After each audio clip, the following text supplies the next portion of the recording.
Good morning बच्चों। आज हम पाठ 2 वर्ण और वर्णमाला में पढ़ेंगे रा के विभिन्न रूप। रा को किस तरह से कहाँ लगाते हैं? 3 प्रकार से लगाया जाता है रा। तो किस तरह से लगाया जाता है आज हम इसके विषय में सीखेंगे। रेफ रा, जो रेफ रा है वो इस तरह से लगाते हैं ऊपर को, जैसे कर्म। कर्म जो शब्द है उसमें रेफ रा लगता है। कैसे लगता है देखिए कि ये जो हमारा रा है ये स्वर रहित होता है। एक तो इसके नीचे हलंत लगा है तो ये स्वर रहित है। शब्द में से जहाँ बोला जाता है यह उससे अगले वर्ण के ऊपर जाकर लगता है।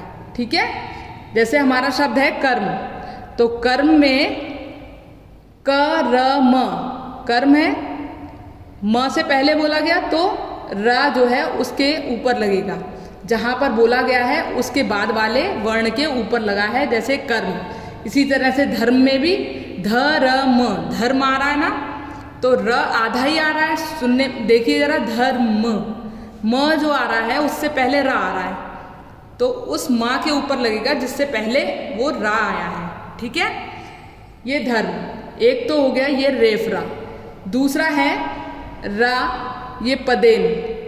जो पदेन रा है इसमें ये होता है स्वर सहित। अभी हमारा आधा रा पढ़ रहे थे हम, वो जहाँ बोला जाता है उससे अगले वाले वर्ण के ऊपर जाकर लगता है। और अब जो रा है वो स्वर सहित है, क्योंकि वो पूरा है, स्वर के साथ में, आधा नहीं है।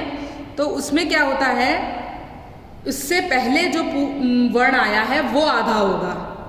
ठीक है, वो स्वर रहित होगा। जैसे यहाँ देखिए क में नीचे हलंत लगा है, इसका मतलब ये स्वर रहित है। स्वर रहित है ये क, तो रा से पहले अगर स्वर रहित जो अगर वर्ण होगा उसके नीचे जाकर लगता है ये।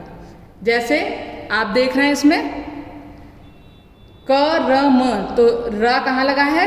क के नीचे लगा है, क्रम। ठीक है, इसी तरह से प्रश्न में भी प आधा आया है। जब रा से पहले वाला वर्ण स्वर रहित होता है तो उसको रा जो कि स्वर सहित है वो पूर्ण बना देता है। जैसे प यहाँ पर पूर्ण हो जाएगा और उसके नीचे जाकर रा लग जाएगा, इस तरह से, जैसे ये प्रश्न में लगा है। ठीक है, इसी तरह से रा एक बनता है इस तरह से, तो ये भी स्वर सहित होता है। इसमें क्या होता है कि गोल आकार के वर्णों में इस तरह का रा लगाया जाता है। गोल आकार के वर्ण आपको बताए थे, जैसे ड है, ट, ठ, द, इनमें जो है वो इस तरह के आते हैं। जैसे ड, र, म, तो नीचे लग जाएगा रा, इस तरह से। इसको जो गोल आकार के वर्ण होते हैं वो उसमें इस तरह से लगाया जाता है रा को। ठीक है, ट्रक है, ड्रम है, तो र उठकर कहाँ जाएगा? उसके नीचे आ जाएगा। इसमें भी यही होता है कि र से पहले वाला जो वर्ण होता है वो स्वर रहित होता है, क्योंकि हमारा रा जो है वो स्वर सहित होता है। ठीक है, जिसमें स्वर रहित रा होता है उसके अगले वाले वर्ण के ऊपर लगता है जाकर, और जिसमें रा जो है स्वर सहित होता है उसमें उससे पहले वाले वर्ण के नीचे लगता है, और वो वर्ण भी आधा ही होगा, मतलब स्वर रहित होगा। धन्यवाद। समझ में आ गया ना आपको? ओके, धन्यवाद।